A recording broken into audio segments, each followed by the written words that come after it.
Baik, bismillahirrahmanirrahim. Assalamualaikum warahmatullahi wabarakatuh. Bapak Ibu mendengar suara saya, Pak Udan? Alhamdulillah dengar. Oh iya, oke. Alhamdulillah Baik, dengar. alhamdulillah. Alhamdulillahirrahmanirrahim. Wassalatu wassalamu ala asyrofil anbiya'i wal mursalin sayyidina Muhammadin wa ala alihi washabihi ajmain. Amma ba'du. Alhamdulillah, puji syukur kita panjatkan kepada Allah Subhanahu wa taala atas limpahan karunia, nikmat dan berkahnya. Alhamdulillah, hari ini kita masih diberikan umur, diberikan kesempatan untuk menghirup udara ya. Kita bersyukur bertemu kembali insya Allah dengan Ramadan ya. Kawan-kawan kita di Muhammadiyah malam ini sudah melakukan taraweh.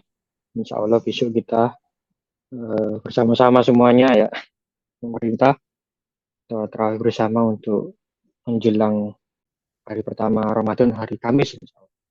Baik Bapak Ibu, saudara-saudara semua dimanapun Anda berada, saya terima kasih Bapak Ibu sudah hadir di acara kami ya malam ini, Zoom Minar Ngaji Wakaf Korporat edisi nomor ke-17 ya, 17 tanggal 17 Februari 2026. Alhamdulillah, insya Allah ini edisi Ngaji Wakaf Korporat kita khususkan Zoom kita ini dengan namanya ngaji ya, ngaji tentang wakaf korporat. Jadi ini kita niatkan untuk belajar, mencari ilmu, bersama-sama mencari ridha Allah ya, berkaitan dengan wakaf dan topik tentang wakafnya adalah wakaf korporat. Ya, acara malam hari ini persembahan dari SN Consulting bersama dengan Madrasah Mabrur. Ya, Madrasah Mabrur yang nanti akan ada penyampaian dari partner kami, Ustadz Hudan Mabrur, Ustadz Hudan Mustaqim ya, begitu ya namanya ya. Ya, ini kita niatkan untuk mensiarkan, mensosialisasikan program kita tentang wakaf korporat ya.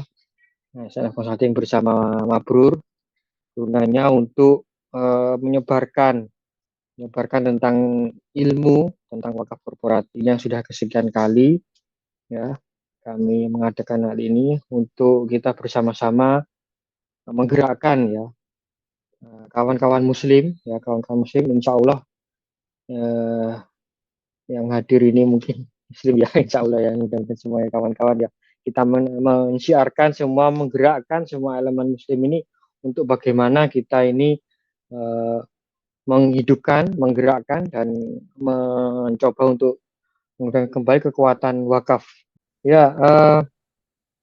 Ada yang tanya itu ya di grup itu, sebenarnya apa sih tujuannya untuk WAG ya, WAG korporasi, ngaji wakaf korporat. Ya itu tadi, kita ini sebenarnya adalah eh, perusahaan konsultan manajemen yang membantu kawan-kawan pengusaha ya, itu untuk membangun sistem manajemen perusahaan mereka, untuk perusahaan klien dari sistem apa, dari HRD, operasional, marketing ya, kemudian finance begitu.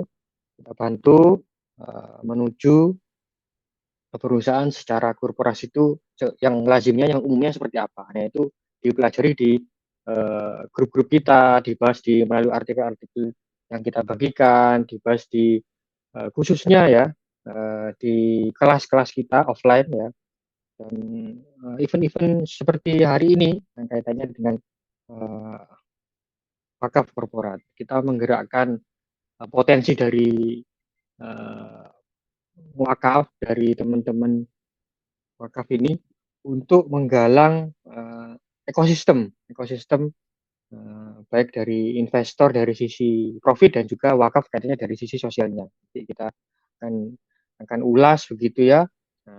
Anda bisa menyaksikan apa namanya, konten-konten kami ya dari YouTube. Kita juga ada nanti kan ini rekaman juga akan kita akan di YouTube, kemudian di media sosial SN Consulting IG, SN Consulting, dan melalui website, melalui grup WA dan juga Telegram begitu.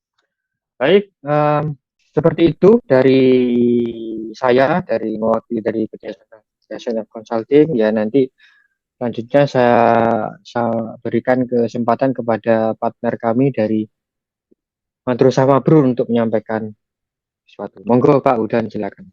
Oke, terima kasih. Sekali lagi saya ucapkan kepada Mas Firman, Cak Iman, dan semua para peserta yang hadir pada malam hari ini. Jadi kami dari Mabrur, Madrasah Mabrur ini adalah kita punya impian sekolah yang praktis ya.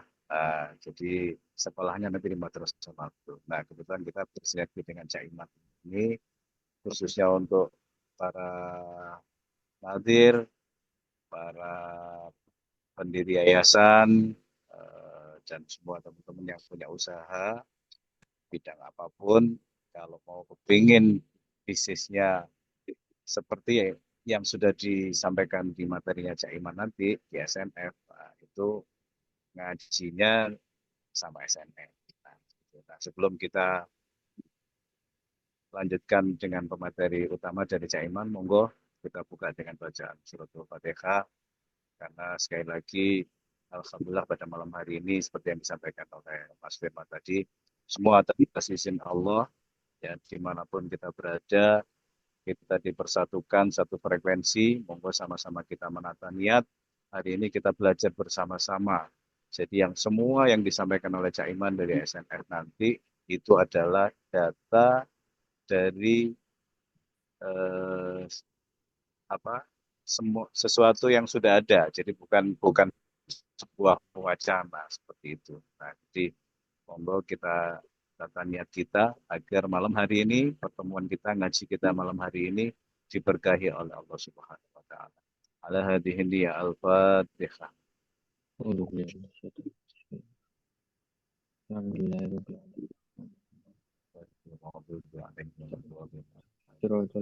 Dengan alih kasih tadi Bismillahirrahmanirrahim. Bismillahirrahmanirrahim.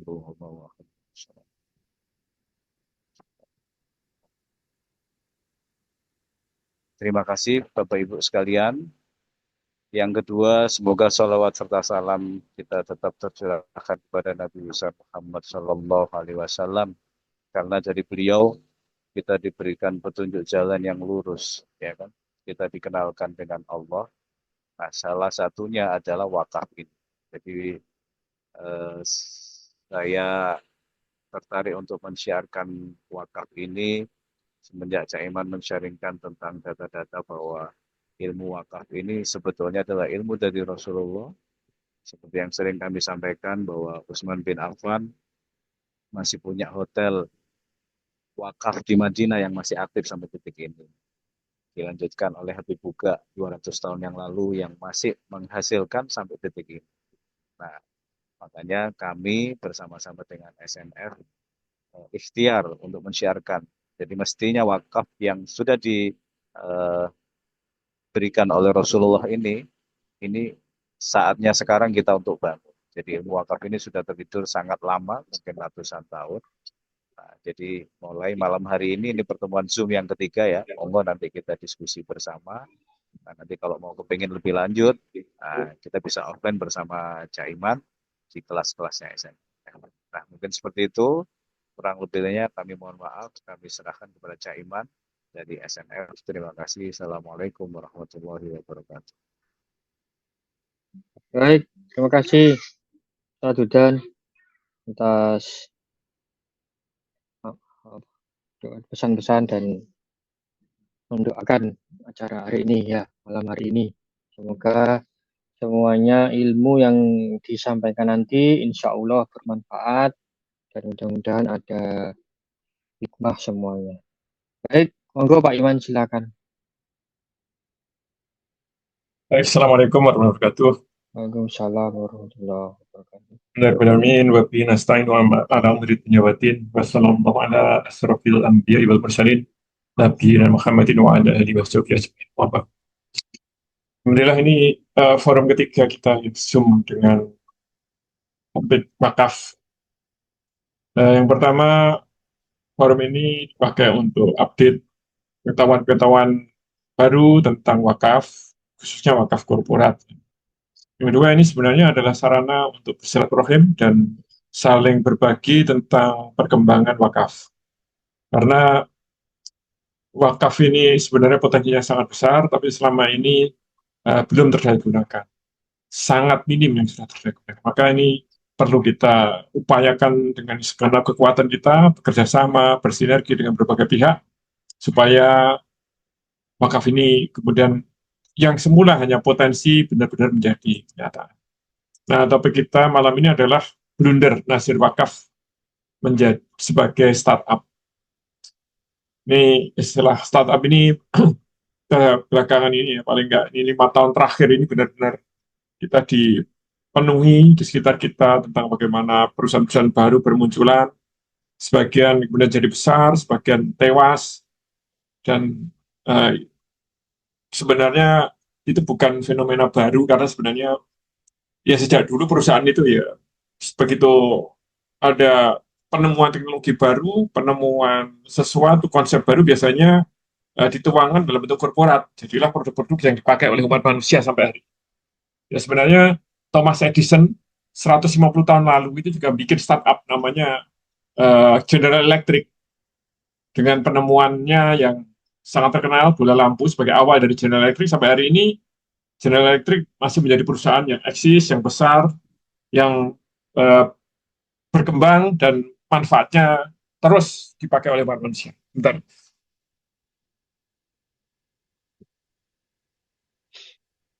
Ya,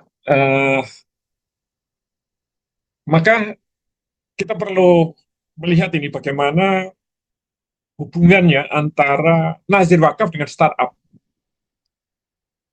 Karena startup ini adalah awalan ya perusahaan yang pada umumnya kemudian kita menyaksikan hari ini hampir semua kebutuhan umat manusia itu dicukupi oleh perusahaan-perusahaan.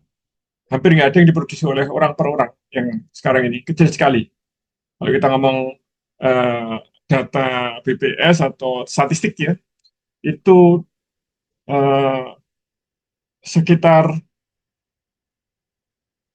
52% dari barang dan jasa yang kita pakai ya, umat manusia seluruh dunia ini dihasilkan hanya oleh 2.000 perusahaan besar di dunia. Sehingga itu pernah 2.000 yang sekarang menjadi perusahaan besar itu dulunya juga tidak ada. Dari tidak ada menjadi ada itulah namanya startup berdiri. Nah, mari kita lihat ya. Sebelum kita lebih teknis, saya akan kembali mengajak teman-teman untuk merenung tentang sebuah ayat di surat Al-Munafikun ini, ayat ke-10. A'udzubillahi minasyaitonir rajim. Bismillahirrahmanirrahim. Wa anfiqu mimma razaqnakum min qabli an ya'tiya ahadakumul maut fayaqula rabbi laula akhartani ila ajalin qaribin fa asaddaqa wa akun minas shalihin. Dan infaklah dan nafkahkanlah dan belanjakanlah dari rezekimu yang diberikan oleh Allah, yang diberikan oleh Allah kepada kita ini. Min qabli sebelum ayat dia akadakumul maut, sebelum datang kepadamu kematian, fayakuna, dan kemudian kamu nanti akan berkata, Rabbi laula akhartani, ya Allah, ya Tuhanku, andai saja engkau tunda ini, ila ajalin qarib, barang sedikit waktu, fasadaqo, maka kami akan bersedekah, wa kum minas sholihin, dan kami akan termasuk orang-orang yang soleh. Nah, ini adalah ayat yang menarik ya, bahwa nanti ketika seorang itu panggil oleh Allah, orang itu tidak akan menyesali tentang sholatnya, tidak akan menyesali tentang puasanya, tidak akan menyesali tentang berbakti kepada orang tuanya, tidak akan menyesali kepada berbuat baik kepada tetangga. Ini sesali ternyata adalah tentang hartanya. Maksudnya apa? Orang itu ketika mati, ternyata masih meninggalkan harta. Harta itu menjadi haknya ahli waris. Nah, sebenarnya kalau orang mati meninggalkan harta, itu dia rugi. Kenapa? Ruginya itu kok nggak saya infakkan gitu. Nah, ini ada kisah ya seorang sahabat yang biasa sholat jamaah, suatu saat tidak kelihatan, Nabi ditanya, kemana nih saya lupa namanya, si Fulan ini. Nabi, oh dia uh, rumahnya di sana, Nabi, tapi kita nggak ngerti. Nah, mari kita lihat ke sana, ke rumah. Nah, kemudian didatangi ke rumah si Fulan, saya lupa namanya.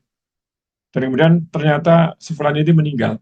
Nah, begitu meninggal, Nabi menemui si istrinya Fulan itu, dan kemudian si istri itu malah bertanya, wahai Nabi, kenapa Fulan tadi ketika mau meninggal itu selalu ngomong gitu beberapa kali gitu, kok tidak lebih banyak, kok tidak lebih banyak, kok tidak lebih banyak. Nah, kurang lebih ceritanya begitu. Kemudian si istri tadi tanya kepada Nabi, apa maksudnya? Nah, kemudian Nabi menjelaskan, oh ini pada suatu saat dulu dalam kehidupannya Fulan itu pernah bawa sepotong roti didatangi oleh orang yang kelaparan. Nah, maka Fulan memberikan separuh dari rotinya itu kepada si kelaparan itu. Maka begitu meninggal, Fulan menyesal, mau meninggal menyesal. Kenapa itu tidak seluruhnya aja aku berikan kepada dia, sedangkan aku masih bisa menahan untuk tidak makan roti itu. Kenapa hanya separuh? Nah, jadi kurang lebih kayak gitu nih, ayat ini. Menjelaskan kepada kita tentang orang itu bisa menyesal ketika mati. Nah, kenapa kok menyesal? Bukan karena tidak berinfak, tapi infaknya kurang. Nah, maka dalam bayangan wakaf korporat, orang itu nanti bisa menyesal, ya Allah, kenapa? Dulu saya punya duit sekian ini tidak saya wakafkan dengan konsep korporat. Kenapa? Manfaatnya berlangsung terus sampai kiamat. Kalau hanya diberikan, saya berikan waktu itu langsung saya kasihkan, ternyata nggak bisa bertahan lama. Atau saya wakafkan dengan cara yang tradisional, saya berikan tanah di budaya wakaf, ternyata tanahnya nganggur, ya Allah.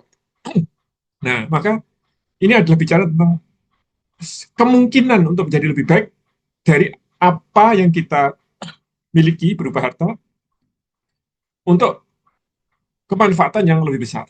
Nah, ketika tidak bermanfaat lebih besar, maka ketika orang mati dia akan menyesal. Nah, itu kurang lebih renungan kita di awal Ramadan ini. Mungkin tadi ada teman-teman yang sudah terawih, saya tadi sholat isya di masjid, langsung pulang. Insya Allah terawihnya nanti habis ini bersama anak-anak dan istri. Tentang wakaf korporat, sebenarnya begini, wakaf itu tidak bisa dilepaskan dari sejarah perusahaan. Nah, kalau kita pelajari sejarah perusahaan, semua perusahaan itu nanti kita akan dapati mereka itu semuanya akan kita dapati melalui proses ya, melalui proses yang terdiri dari 8 ini. 1, ini nomor 2, nomor 3, nomor 4, nomor 5, nomor 6, nomor 7, ini nomor 8. Apa yang disebut startup? Jadi ini perusahaan itu semua mengalami ini. Dari tidak ada menjadi ada. Nah, apa yang disebut startup? Startup itu adalah dari tidak ada menjadi ada sampai ini, kira-kira disebut startup. Tahap ini disebut startup ini. Nah, ini sampai sini. 1 sampai 4 ini. Dari tidak ada menjadi ada itu ide, biasanya punya ide baru. Nah, di awal biasanya rugi, perbaiki, terus ada namanya product market fit, nanti lama-lama tidak laba, tidak rugi, BB nomor 3, habis itu laba. Nah, PR besar semua perusahaan itu di sini. Di sini nih. Mau startup, mau apapun ya. Sebenarnya gini, semua perusahaan yang baru berdiri namanya startup. Cuma belakangan ini startup itu mengalami penyempitan makna, yaitu perusahaan yang baru berdiri di bidang teknologi. Kalau tidak di teknologi tidak disebut startup. Tidak ide baru tidak disebut startup. Ya itu sekedar penyempitan makna aja. Tapi pada dasarnya semua perusahaan yang asal tidak ada menjadi ada itu namanya startup. Nah, maka semua perusahaan yang asal tidak ada menjadi ada akan menjalani 4 ini. Nah, berapa lama 4 ini? Macam-macam. Tesla itu menjalani ini 1 sampai 4 ini 16 tahun. Rugi itu 16 tahun, baru tahun ke-17 laba dia. Dan banyak yang belasan tahun tapi akhirnya hilang juga. Nah, maka pertanyaannya itu begini. Untuk jadi perusahaan itu apa sih yang dibutuhkan? Dibutuhkan itu 2. Satu itu uang, harta. Yang kedua adalah orang. Nah, maka ketika mendirikan sebuah perusahaan itu atau mengembangkan sebuah perusahaan itu butuh uang, butuh harta. Di sini tempatnya nazir wakaf, karena nazir wakaf itu pegang uang, pegang aset. Nah, maka aset itu selama ini kita banyak mendapati para nazir itu sebenarnya kalau mau bahasa Arab yang tepat itu nazir, bukan nazir, bukan za ya, tapi zal, nazir. Nah, sebenarnya kalau kita perhatikan ini, para nazir sekarang ini, para nazir itu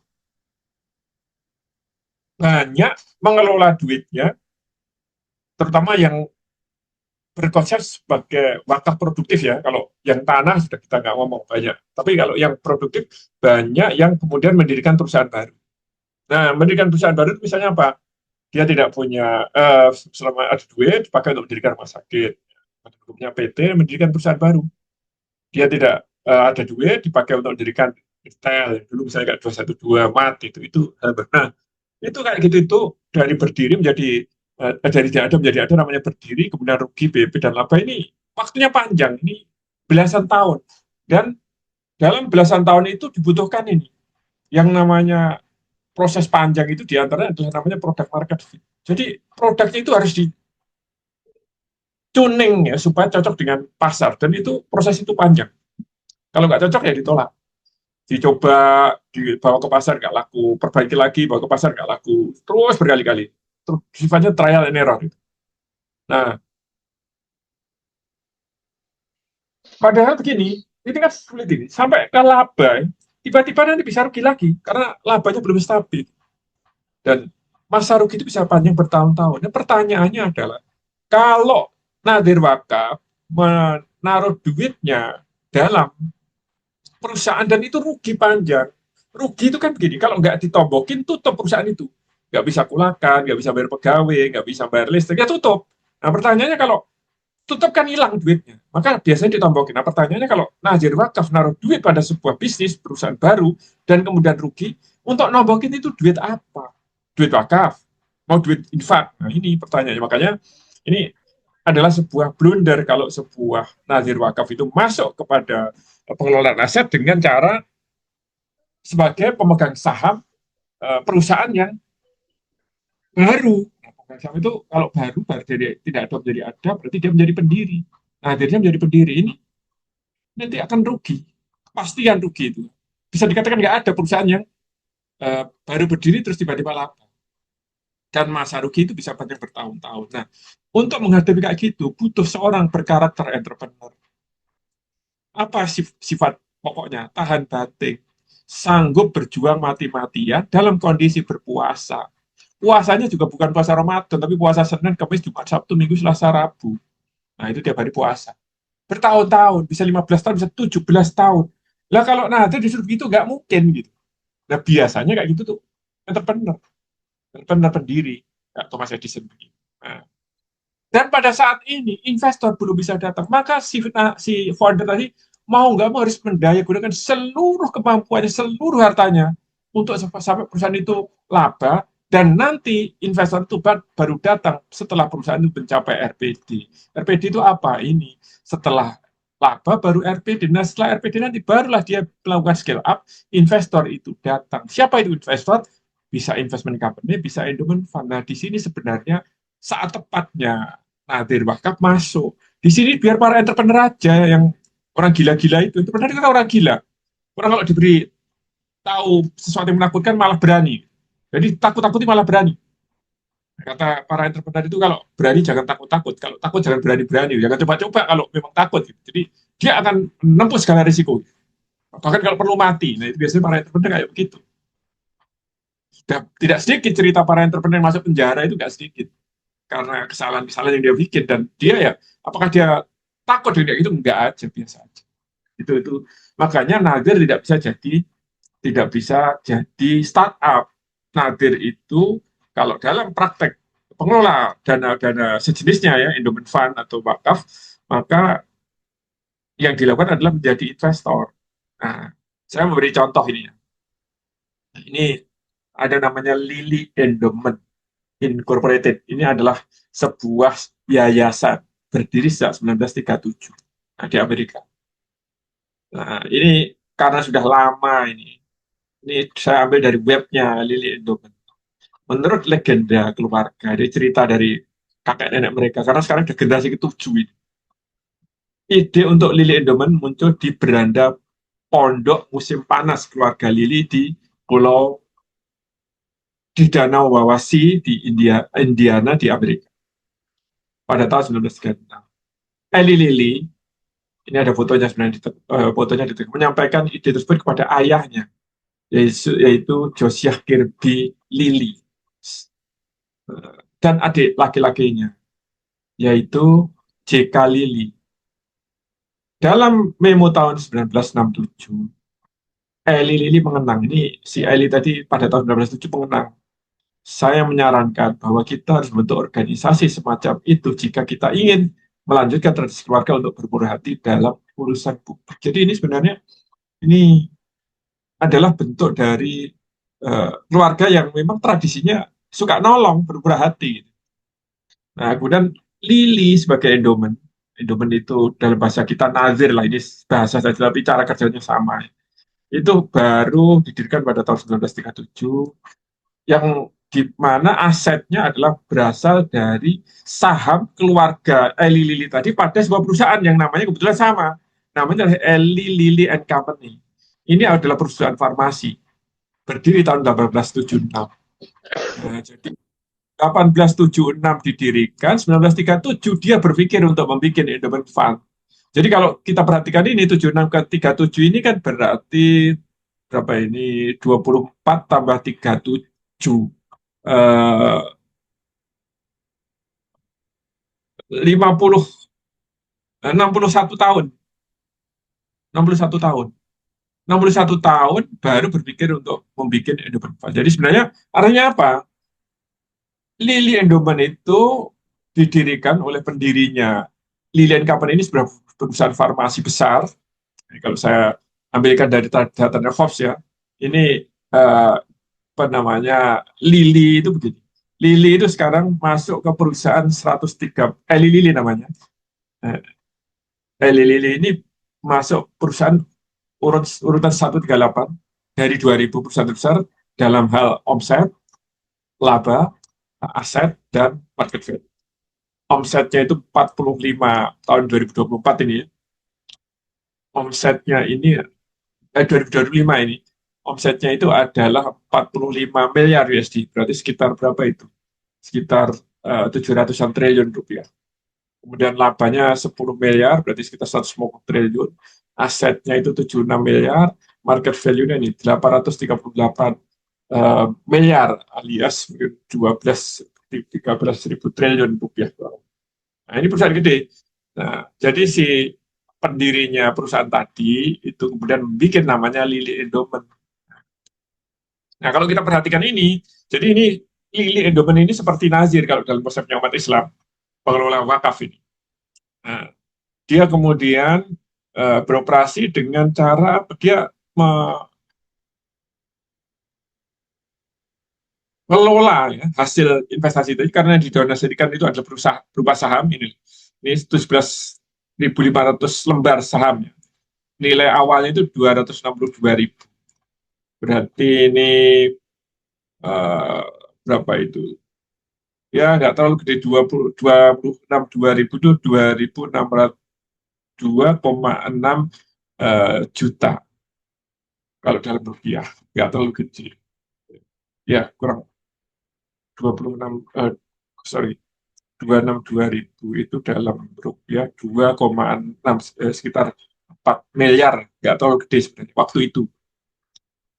Kalau rupiah sekarang terus kan, tapi ini ya ini sekedar kita nggak punya gambaran lah kalau zaman itu $1 itu seberapa. Tapi intinya ini sebenarnya yang diwakafkan adalah saham pada Lili dan kemudian dikelola oleh Lili Endowment ini untuk kepentingan-kepentingan donasi-donasi. Sekarang ini karena dia foundation, jadi dia banyak membiayai program dari lembaga-lembaga sosial yang lain. Kira-kira begitu. Nah, ini laporan keuangannya Lili. Jadi kita perhatikan ini asetnya pada laporan terakhir ini 2024 ya. Kita perhatikan ini asetnya ini adalah 79 miliar USD. 79 miliar USD. 79 miliar USD. Ini aset. Nah, kita perhatikan ini berupa apa aset itu. Yang pertama adalah ini. Ternyata sebagian besar dari 79 itu adalah berapa saham di Lili.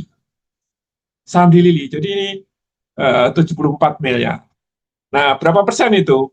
Mari kita lihat. Jadi ternyata kalau kita perhatikan daftar pemegang sahamnya Lili gitu, ini Lili Endowment itu pegang ini 9,7 dan 9,7. Jadi ini sekitar 20% dari saham Lili. Jadi sekarang keluarga masih pegang 20%, di luar itu adalah investment company ini. Semua ini perusahaan-perusahaan investasi. Jadi kalau kita perhatikan ini, Lilly sebagai perusahaan, Lilly Corporation ini, hari ini sudah menjadi korporasi sejati. Pemegang sahamnya yang paling gede adalah endowment fund ini, jadi keluarga sudah tidak pegang sebagai pribadi. Mungkin ada tapi kecil di bawah. Ini adalah sahamnya Lilly Endowment. Nah, ini adalah perusahaan investasi. Maka kalau kita perhatikan yang ini, Lilly Company ini dalam siklus hidup perusahaan sudah berada pada tahap sudah pada tahap ke-8 ini dia.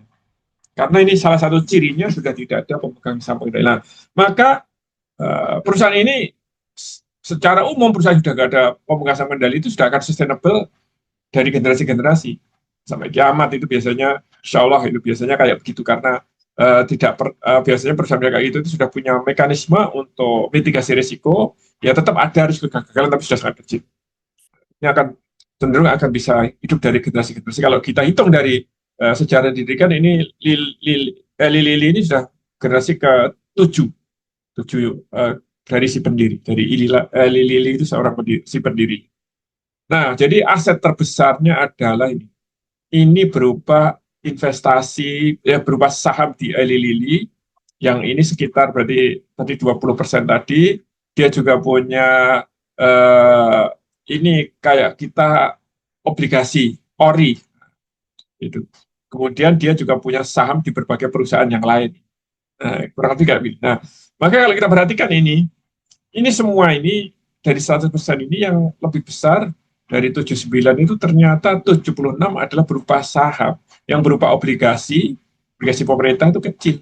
Jadi 76 dari 79 itu berapa persen, itu sudah berapa kira-kira, paling nggak itu 95%. Nah, ini yang 2 dari 79 ini yang berupa obligasi. Nah, inilah kemudian yang menghasilkan ini dapat dividen tahun ini sekian, terus dapat dari obligasi dapat sekian bunga tadi kalau obligasi ya. Kemudian kita perhatikan dia programnya itu ini program Grand Prof ini dia memberikan hibah kepada organisasi-organisasi sosial yang lain sebagian besar begitu, dan macam-macam.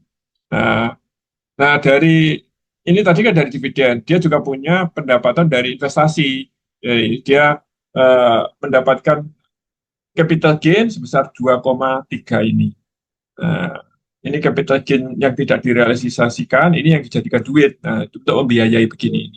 Nah, jadi kalau kita perhatikan geraknya Lilly Endowment itu ya sebagaimana pengelola endowment yang lain, dia beroperasi sebagai investing company, punya saham kecil-kecil di berbagai perusahaan, sedemikian rupa sehingga akibatnya dia tidak wajib mengkonsolidasikan laporan keuangannya perusahaan-perusahaan tempat dia berinvestasi. Sehingga dia murni menjadi pengelola aset yang menghasilkan duit, dan duit itu dipakai untuk kepentingan sosial. Nah, ini sampaikan dari Wikipedia ini tadi 1876, 150 tahun yang lalu.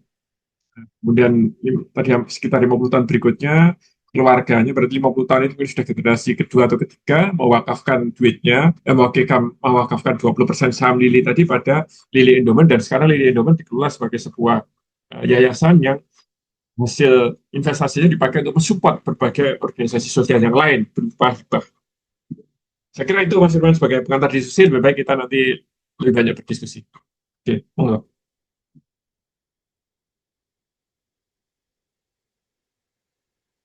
Baik, halo, baik Pak Iman. Terima kasih atas pemaparannya.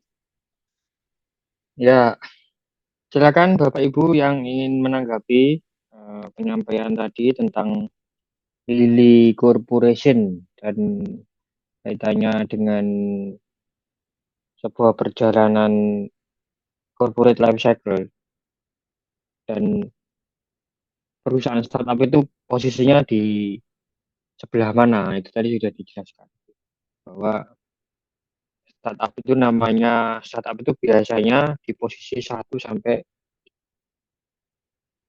5 ya. Nah, kemudian posisi 6 itu ada endowment fund yang masuk atau investment company. Nah, itu tadi 1 sampai 4. Startup itu 1 sampai 4. Oh ya, 1 sampai 4.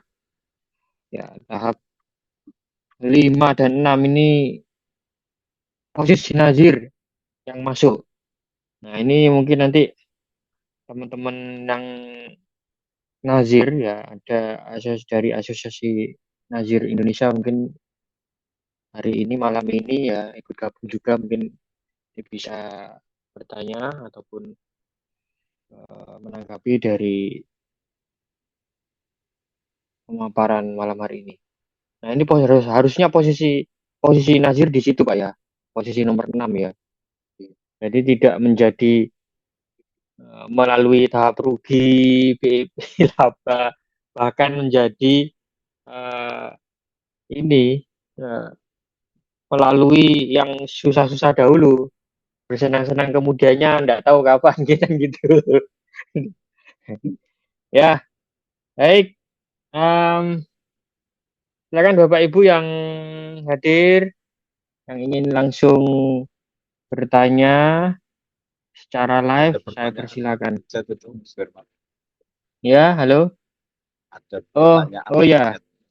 oh ya, ya baik. Saya bacakan di chat box ya. Ini ada pertanyaan dari Pak Sofyan Irawan ya. Sofyan Irawan ya. Bagaimana saat ini Ashraf sudah mengelola beberapa unit Nazir dan bagaimana progres setiap tahunnya? Ya, silakan Pak Iman. Mungkin Pak Iman yang menanggapi. G. Jadi SNE Consulting ini perusahaan konsultan, bukan bukan mengelola nazir ya, perusahaan konsultan yang klien-kliennya adalah operating company pada umumnya. Klien-kliennya adalah operating company. Nah, karena kita kliennya adalah operating company, maka operating company ini kita bantu. Untuk apa? Untuk dari tahap keempat ya, keempat tadi, dari laba ini, untuk berkembang menjadi RPD, revenue per driver. Ini artinya apa? Kalau 4 itu laba, product market fit. Kalau 5 itu cirinya perusahaan ini sudah bisa mendikte pasar. Kalau 1 sampai 4 itu perusahaan didikte pasar, perusahaan mengikuti pasar. Kalau 5 itu perusahaan mendikte pasar. Nah, misalnya contohnya, kayak contoh perusahaan yang sudah pada step RPD itu adalah Alfamart, Indomaret itu. Misalnya sampai datang ke sana, mau beli uh, gula merah gitu. Gula merah. Yang kalau gula merah ada. Mau beli katakanlah misalnya ikan segar di Alfamart. Nah, kata Alfamart, oh sorry kita nggak jualan. Duh, tapi ini saya kebetulan cari, iya mohon maaf Pak, Bapak salah tempat kalau mau cari ikan segar. Kita tidak menjual ikan segar. Nah, dia sudah tidak lagi mau mengikuti customer, tapi dia menyajikan sesuatu standar, tinggal copy and paste, customer diedukasi untuk ikut cara dia. Gitu. Nah, yang kayak begitu, itu artinya sudah pada tahap RPD. Nah, ketika tahap RPD, maka kemudian dia scale up. Nah, begitu scale up, SNF membantu si klien itu mendatangkan investor. Siapa investor? Investor itu ada dua. Ada investment company, kayak Saratoga, kayak BlackRock, kayak ini tadi, ini adalah ini semua investment company ini Vanguard, PNC Wealth Management, BlackRock, State Street, Capital Research, Fidelity, George, Eaton, ini perusahaan investasi. Kalau di Indonesia Saratoga misalnya gitu. Nah, yang atas ini Nazir, ini Nazir Wakaf. Dalam bahasa kita, mereka menyebutnya endowment fund. Jadi sebenarnya peran SNF adalah bukan mengelola Nazir.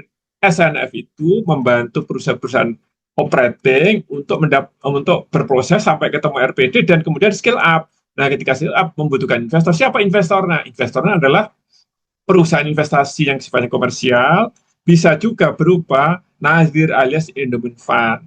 Nah, maka kita membantu perusahaan operating itu untuk bertemu dengan Nadir, menyiapkan diri supaya Nadir itu bisa masuk dengan aman, duitnya tidak hilang. Nah, kita mengkawal si operating. Begitu peran SNF, bukan SNF mengelola Nadir. Ya, oke, baik. Begitu Pak Sofyan Irawan. Jadi peran kita ini sebagai sparring partner. Jadi membantu perusahaan tadi yang menuju ke investor yang kaitannya ini. Investor kan tadi ada dua, investor yang kaitannya profitable dan juga sosial. Nah, sosial ini biasanya dimasuki oleh teman-teman endowment fund atau nazir wakaf tadi. Jadi nazir wakaf ini bukan mengelola usaha yang baru berdiri, terus dikasih duit, terus bisnisnya hancur, uangnya hilang. Nah, bukan begitu. Tapi yang sudah tahap pada RPD dan juga sudah ada proses scale up. Bukan dari awal bangun rumah sakit, kemudian rumah sakitnya itu enggak laba, lalu uangnya orang-orang hilang yang sudah dititipkan ke Nazir. Wah, ini kan bagaimana kan begitu. Nah, tapi tahapnya adalah di posisi yang tadi, posisi ke scale up. Sekali lagi, bukan pada memberikan pendanaan kepada teman-teman yang sifatnya barusan lahir, barusan operasi, kemudian barusan dia mendirikan usaha, masih berdarah-darah. Ada yang minta pengelolaan usaha kita berikan sebagai nazir, padahal itu justru blunder, uangnya hilang begitu. Ya, begitu kira-kira. Nah, mungkin kaitannya itu Pak Iwan dengan sosial tadi, mungkin ACR mungkin bisa diceritakan. ACR.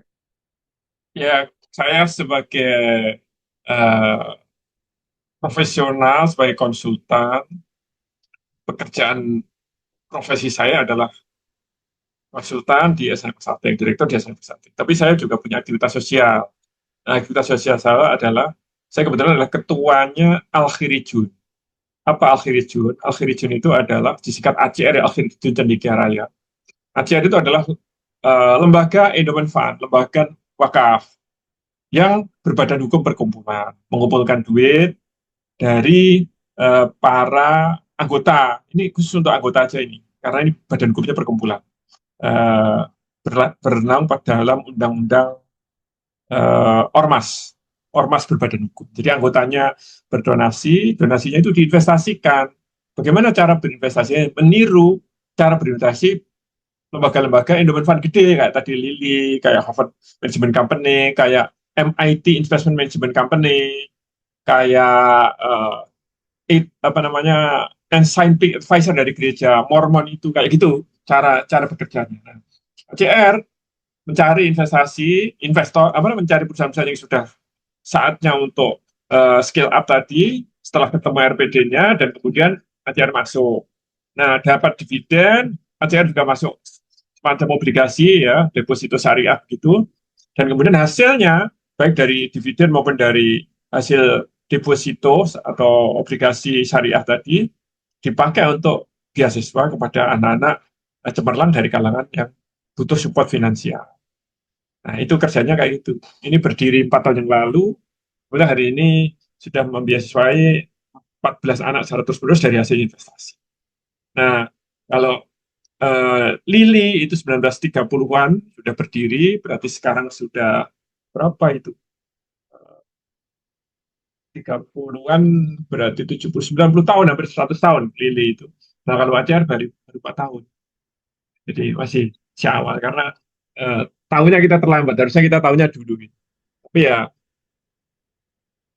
yang banyak kasus, ya, contoh negara-negara yang sebenarnya terlambat juga memahami korporasi, dan kemudian dia terjadi percepatan, kayak Korea Selatan, kayak Cina, itu kayak begitu, dan mereka kemudian menguasai ekonomi dunia dengan korporasi-korporasi raksasa mereka.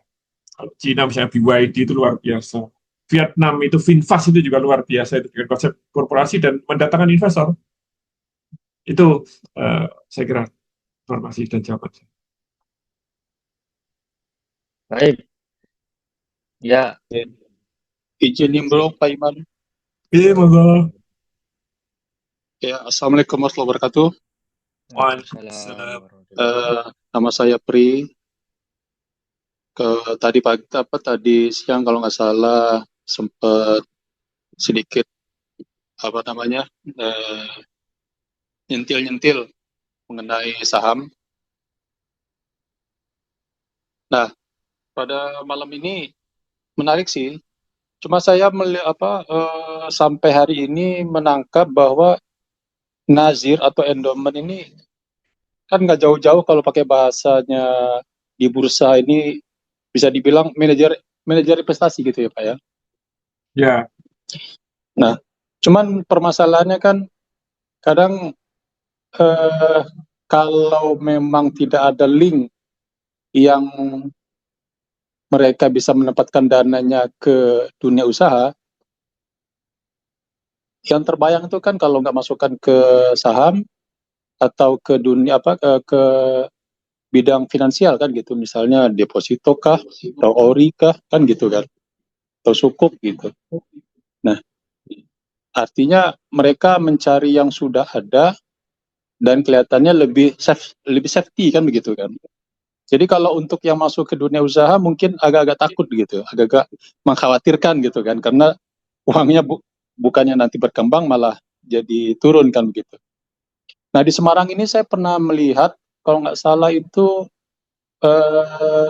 wakafnya dari Muhammadiyah itu mereka punya usaha yaitu seperti minimarket. Dan minimarketnya ini kalau nggak salah tuh kayaknya pelangnya itu pelang warna merah itu masalah. Mungkin Alfamart tuh masalah ya. Nah, cuman kan dari sisi hasil dari sisi pembagiannya, bagi hasilnya itu saya pernah mengikuti seminar kawan yang dia ini bergerak di bidang perencas begini. Jadi dia mencari investor itu sekitar 10%-an kalau nggak salah. Saya waktu itu pernah beliau itu memaparkan proposalnya. Jadi mengakuisisi Indomaret, mengakuisisi Alfamaret yang pengen dijual gitu dari pemilik sebelumnya gitu kan. Nah, jadi mencari investor, kemudian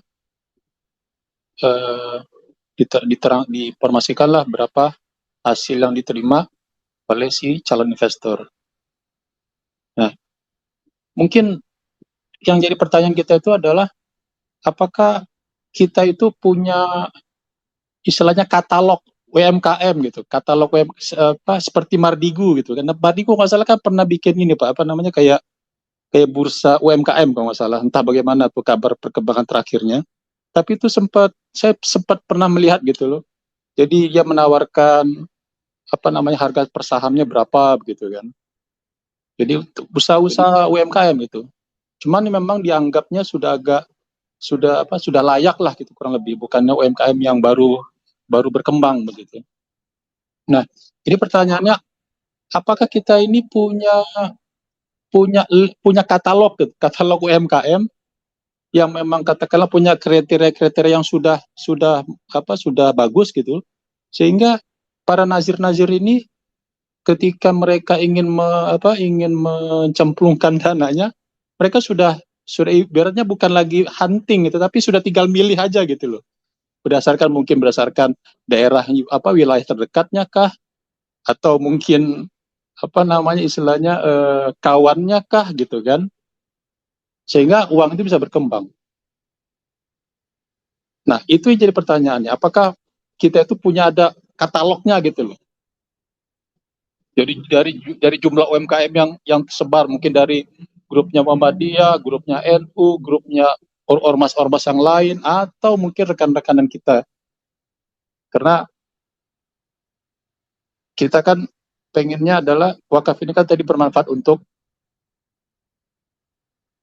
umat dan juga mungkin ketahanan negara kan begitu kan. Nah ada satu ini Pak, mungkin Pak Iman bisa memberikan gambaran gitu ya. Kalau seandainya dana-dana kita itu dialihkan atau ditaruh di kayak dunia pertanian atau dunia peternakan, kita tahu peternakan kita kan masih banyak kekurangannya, bahkan masih impor, terutama kan sapi gitu kan. Dan kita juga banyak tenaga-tenaga ahli yang mengerti bagaimana mengembangbiakan. Nah, kenapa itu nggak menjadi sasaran gitu loh? Sehingga dana berkembang, ketahanan pangan tergarap begitu kan. Sehingga nggak ada informasi dari pemerintah yang saat ini kita lihat seakan-akan kita ini kekurangan kekurangan kesanggupan gitu loh, sehingga mesti impor barang gitu loh. Kayak gitu aja Pak dari saya untuk sementara waktu. Terima kasih. Assalamualaikum warahmatullahi wabarakatuh. Waalaikumsalam warahmatullahi wabarakatuh. Terima kasih Pak Pri. Pertanyaan yang bagus. 2 poin tadi Pak Iman saya lihat. Pertama, Pak Pri memberikan garis benang merah. Kalau mau naruh uangnya kemana Pak Nazir? Kita kan nggak ada itu katalog UMKM katanya. Yang pertama. Yang kedua, kalau peternakan pertanian. Nah, itu kan kita sedang gencar-gencarnya nih. Nah, kenapa nggak kita taruh di situ aja sih? Gitu. Monggo Pak Iman langsung. Jadi kalau kita perhatikan ya, semua pengelola dana endowment gede itu, dia dari 100% duitnya duit ini dari masyarakat ini biasanya dari donasi, itu dimasukkan ke investasi, ke aset yang kurang lebih itu dibagi menjadi 2 bagian. Yang pertama adalah berupa surat utang ya, obligasi, berbasis utang piutang, atau deposito sejenis itu.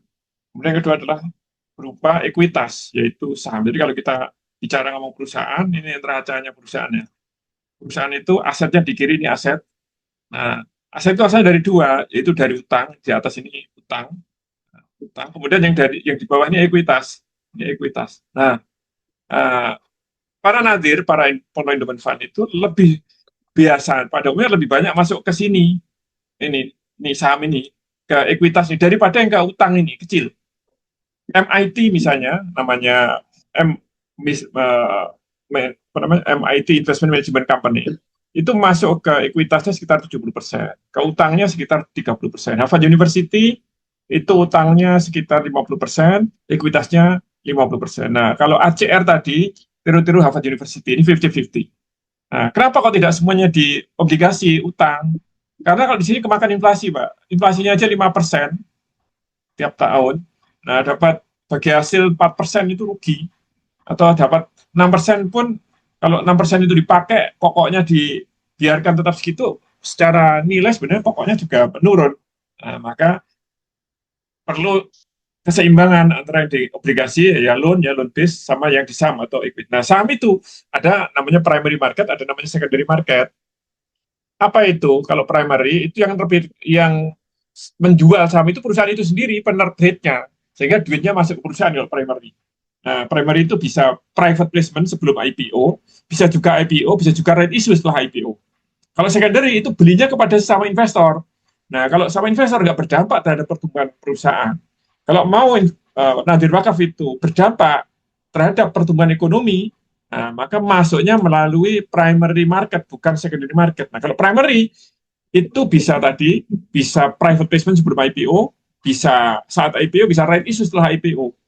Nah, kalau kita perhatikan MIT, dari 70% tadi, yang masuk melalui IPO itu hanya sekitar 20%.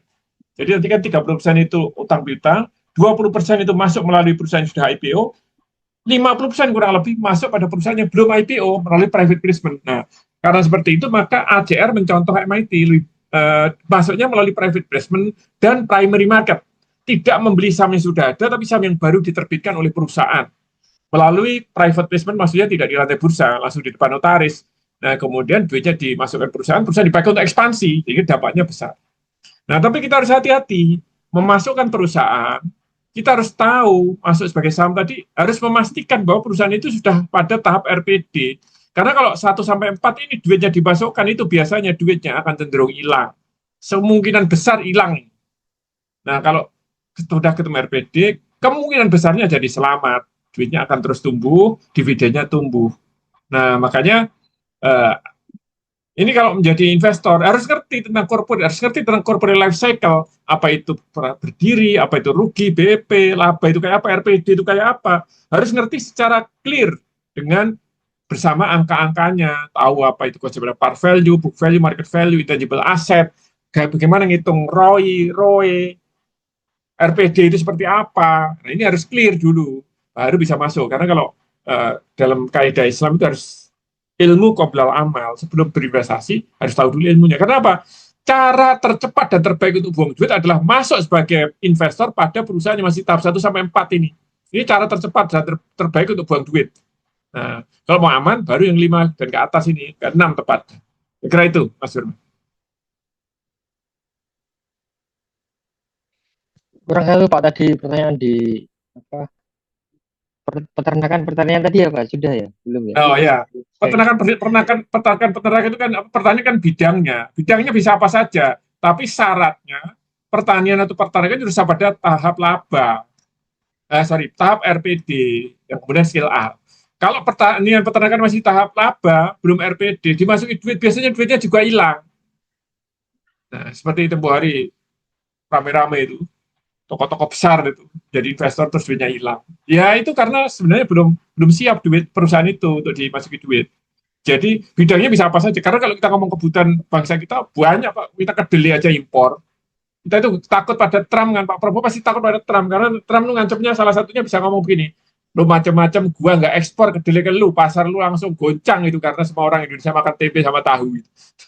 Nah makanya kita nggak berani sama Trump. Gitu kira-kira. nggih. Nyambung ya Pak. Iya. Kalau saya justru pas waktu mendengar berita soal kedelai tempo lalu itu, saya justru menarik itu. Saya sudah mengawas-awasi itu mana perusahaan yang terkait dengan kedelai, dan kira-kira dia akan terganggu nggak itu. Ini memang agak sedikit ini ya, sedikit apa licik tanda petik ya. Karena ketika ada berita yang miring, justru kita sedang memantau gitu. Tapi itu intermezzo aja itu tambahan. Nah, cuman dari sini kalau seandainya seorang nazir, dia otomatis kan selain dia manajemen sebagai manajer investasi, maka dia kan merangkap sebagai investor sebenarnya kan, atau dia mesti berjiwa investor kan begitu kan. Nah, dari kalau dia berkarakter seperti itu, maka ketika dia ingin masuk kepada ketika dia ingin masuk untuk mendapatkan saham sebelum perusahaan itu IPO, maka ya bahasa ininya kan dia mesti kenal-kenal kawan-kawan mana yang sudah usahanya berjalan bagus tapi dia masih butuhkan dana untuk scale up kan gitu kan. Baik. Ya. Mungkin dipercepat Kalau Pak saya karena malah justru berpikiran begini, Maaf. manajer Nazir ini setidak-tidaknya mesti belajar WPEE setidak-tidaknya karena dia Ya. akan terasah lagi lebih jauh untuk bisa menangkap mana perusahaan yang akan punya potensi yang akan IPO begitu. Justru saya melihatnya. Silakan Pak Iman langsung di sebenarnya nanti Jadi, butuh tambahan begitu intinya begitu ya. ya, jadi memang kalau mau jadi nazir yang bagus, itu memang harus paham tentang corporate. Kalau enggak, wah bahaya duitnya hilang itu. Tadi saya sampaikan, cara tercepat untuk buang duit adalah masuk pada bisnis sebagai investor pada perusahaan yang belum pada step scale up ini, ke-6 ini. Ya, ke-5 ini setiap secara internal, dan 6 itu sudah diumumkan untuk menerima duit. Nah, ini kalau belum ke situ, ditaruh di perusahaan kayak gitu, biasanya duitnya hilang. Risiko hilangnya tinggi. Mungkin 99,9% hilang duit itu. Makanya kita tidak bisa begitu. Ini ada beberapa pertanyaan dia, Mas Firman. Harus direspon, ini menarik-menarik pertanyaannya di. Saya kira kita kan dulu Pak karena waktu terbatas kita lanjut aja di grup ya. Ya orang. Sekilas saja kalau gitu. Tadi ada tanya ini, IPB kami sudah menerapkan wakaf peternakan dan pertanian. Kalau memang ada perusahaan yang siap yang sudah pada tahap RPD di peternakan dan pertanian, ACR siap masuk. Nah, gitu. Jadi kita akan tes apakah sudah benar-benar sudah sampai step RPD untuk kita masuki. Kemudian ACR ini berarti memasukkan dana yang dengan harapan pengembangan dana untuk sosial. Ya sama sekali tidak ada harapan ekonomi. Jadi orang wakaf nggak ada harapan ekonomi. Harapannya adalah dapat pahala. Nah, gitu aja. Sehingga donatur tidak mendapatkan imbalan finansial. Dia hanya mendapatkan insya Allah imbalan di akhirat. Sehingga tidak seperti tidak seperti berinvestasi di Saratoga yang dapat dividen gitu. Itu saya kira Ini apakah SF bisa menyaring perusahaan di Go Public? Sebagaimana belakangan ini rame ya, dari seribuan perusahaan Go Public di lantai bursa itu, yang kualitasnya bagus itu saya kira nggak sampai 100-nya, nggak sampai 10%-nya kurang lebih. Jadi memang berat. Di sana banyak perusahaan yang sebenarnya nggak qualified. Itu kendala di lantai bursa kita. Dan yang dimaksud endowment fund berinvestasi itu bukan di secondary market. Kalau kita beli pakai aplikasi di lantai bursa itu secondary market, nggak ngefek terhadap ekonomi. Itu hanya membeli dari existing investor. Jadi duitnya akan dipegang, diterima oleh investor yang oleh sesama investor, bukan oleh perusahaan itu.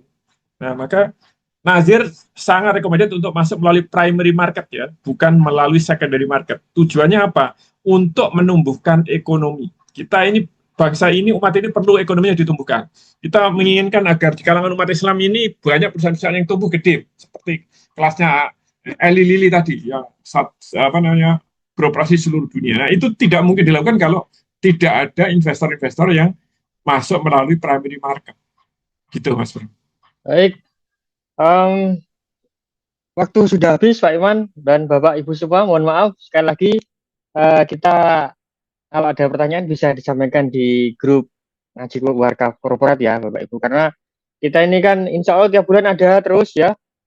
Jadi nanti bisa mengikuti di episode selanjutnya. Baik, Pak Iman, adalah yang disampaikan sedikit saja terakhir. Ya, waktu kita singkat nggak apa-apa, nanti bisa ada di grup, masih bisa diskusi. Tapi memang kita, kalau untuk membahas ini secara lebih detail, tidak bisa tidak, itu harus simulasi, masuk ke kelas. Biasanya punya kelas-kelas wakaf korporat ya, yang ada di Surabaya, di Jakarta, di Jogja, di Bandung. Yang lebih sering di Surabaya, di Jakarta. Ini yang di Surabaya tanggal berapa, Mas Firman? 26-27 Februari di 26-27 Februari ini. Iya, Di Surabaya, di kantor di SNF, atau Surabaya. di sekitar kantor SNF. Kalau teman-teman berminat untuk mendalami, bisa Di masuk. Jogja tanggal 5-6 Maret, kemudian Jakarta 1-2 April, insya Allah. Bandung ada 29-30 April ya. Nanti akan saya share di grup Pak Iman jadwalnya. Mas. Oke.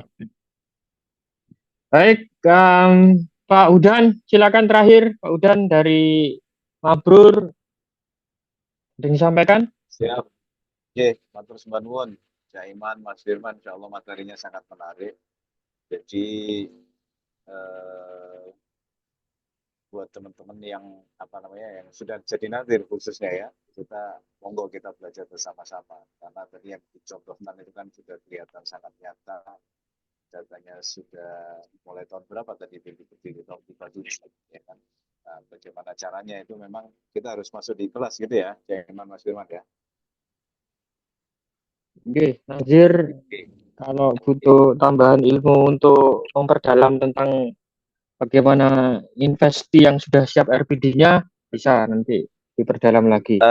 Ini mungkin satu, Jaiman, contoh yang sudah pernah blunder melakukan ini, contoh yang pernah disampaikan Jaiman 212 itu betul ya? Ya, betul. Nah, oke, jadi jangan sampai Bapak Ibu sekalian yang sudah terjadi 212 itu kita ngumpulin uang itu kan lumayan banyak waktu itu ya, puluhan mungkin ratusan M, tapi faktanya sekarang kita tutup. Nah, kalau waktu itu kita kelola dengan baik seperti ACR tadi, ACR baru ngumpul 1,2 aja sudah bisa memberikan 14 beasiswa ya kan, kebayang. Nah, mungkin seperti itu. Oke, mungkin itu, terima kasih sekali lagi Bapak Ibu. Insya Allah ini adalah materi yang sangat luar biasa, harus kita pelajari lebih detail karena waktunya terbatas. Nanti bisa lebih lanjut kita diskusi di grup WA gitu nggih.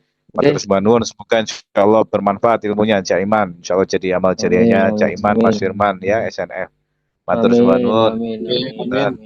Amin. Baik Bapak Ibu, matur nuwun, terima kasih atas kehadiran malam ini. Kami sekali lagi minta maaf atas segala kekurangan, dan apabila ada penyampaian kami yang kurang berkenan, insya Allah kita akan bertemu kembali di episode selanjutnya. Ya, kemudian jangan lupa ikuti terus materi-materi kami di grup kami ya, baik WA maupun Telegram, ada di Ngaji Wakaf Korporat. Setiap hari akan kita berikan materi-materi kaitannya artikel-artikel yang kami tulis di korporaja.com dan juga bisa disaksikan di channel YouTube kami, insya Allah. Baik, terima kasih. Kami tutup dengan doa kafaratul majelis. Subhanakallahumma wa bihamdika asyhadu an la ilaha illa anta astaghfiruka wa atubu ilaik. Assalamualaikum warahmatullahi wabarakatuh. Terima kasih. Assalamualaikum. Waalaikumsalam warahmatullahi wabarakatuh. Matur nuwun Mas Irfan. Apunten matur nuwun, saya tutup.